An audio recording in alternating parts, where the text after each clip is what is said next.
falando sobre o meu propósito de que non era unha homenaxe. Pero, en fin, como Suso de Toro sabe que é moi amigo meu, pois deixou este problema marcado e, en todo caso, vexo que estaba absolutamente equivocado.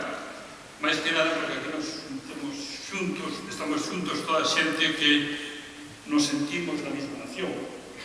Con independencia do criterio que teñamos sobre o goberno que ten a Galicia, sobre a presencia do mundo, incluso na intervención do mundo, é bo que todo o mundo se sinta parte da mesma nación e que se un día temos un pleno autogoberno temos que ter consciencia de que será posible cando todos o aceptemos. En todo caso, quero empezar mostrando o meu agradecimento aos que aquelaron este encontro. Tito Fernández Prieto, Pencha Santas Marinas, Suso de Toro, Turnes, Carlos Neira, Aurora Pratas, Carballido, Pepe González, Ana Miranda, Xoán López Facaro. Eu creo que deben estar aquí, todos eles.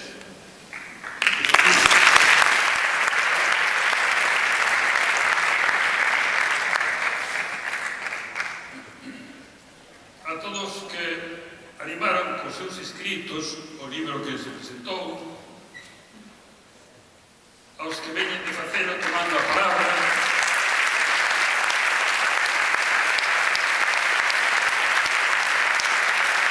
a Fernanda Tavares, Nove Rivas, Suso, Pencha, Ana Gandón, ademais da Ana Miranda, está aquí tamén connosco Iria Barça, que comezou a traballar connosco, estuvemos os tres durante 5 anos, e en todo caso debo darlle moitas gracias a Pedro Puy, a Luis Ballares, a Xoguil Lezaga e a Ana Pontón e a todos os que precedentes a organizacións sociais, sindicais e culturais e están aquí presentes. Eu ainda non o tenho. A Uxía e os grupos do Tondara e Pardal e os compañeros de Uxía, que non sei decir o nome exactamente, pero que tiveron un comportamento maravilloso. Se algún día en Galicia se recoñece de que a nosa lingua ten a fronteira con Porto Alegre a través de Brasil ou de Sudáfrica a través de Angola e Mozambique e as illas que están antes, en gran medida pertenece tamén esa idea, ese mérito á propia Uxía Sende. En todo caso,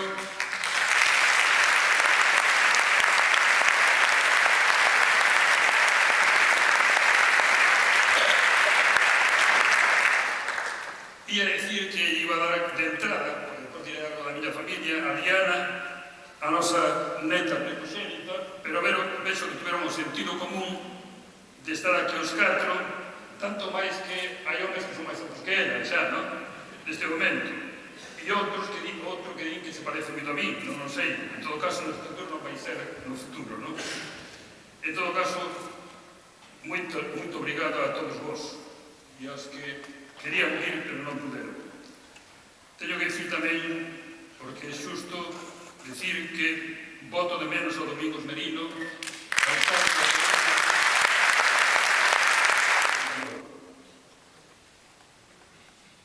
e pouco máis quero dicir, realmente.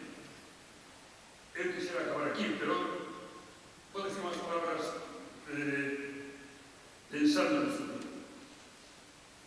Eu creo que falta-nos ainda en Galicia moito para difundir a realidade da historia de Galicia.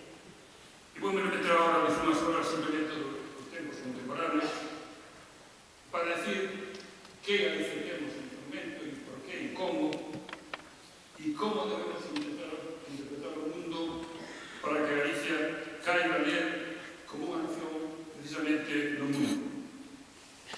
Moita xente de Galicia non sabe, e a xente que está próxima a mí oímos moitas veces, que en 1800, pouco despois da Revolución Francesa, Galicia tiña o 14% da poboación do Estado español.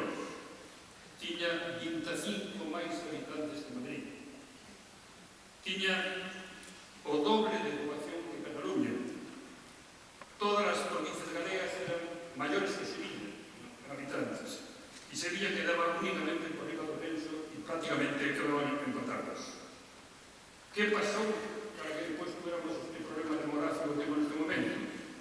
Sin comprender que unha marxinación brutal, por tanto injusta, por parte do Estado ao que pertencíamos neste momento, non se pode entender absolutamente nada disto. Isto hai que sabelo e pensar nisso, incluso para pensar que facemos hoxe, cando temos neste momento o 4% da poboación do Estado español, sabendo tamén, evidentemente, que as fronteiras de Galicia non acaban no Estado español, acaban nos países da nosa fala, por o mundo inteiro, e acaban tamén nunha Europa sin fronteiras, se non somos ali parte dela, o mismo que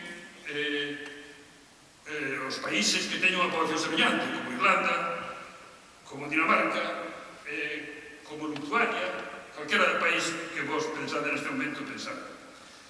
E que pasou, ademais, para que, a pesar diso, a pesar da marxinación, e non quero detallar cuestións destas que, digamos, que justifican isto, tanto a desamortización contra o campesiñado, canto a ausencia de ferrocarril hasta anos moi próximos a nós. O ferrocarril Coruña-Vigo chegou a cada unha delas en 1943. Eu xa teña citado nese momento. A unha emigración forzada, e hai que decir así, forzada, na que perdemos perto de 2 millóns de habitantes en Galicia. E ao mesmo tempo a unha utilización do pobo galego polas guerras alleas, por así decirlo, e porque foi Galicia desatendido en todos os sentidos económicos, culturais e calquera outra faceta da vida que comprendamos. Séculos de historia foi totalmente negada cando se anunciou o Estado español como nación única.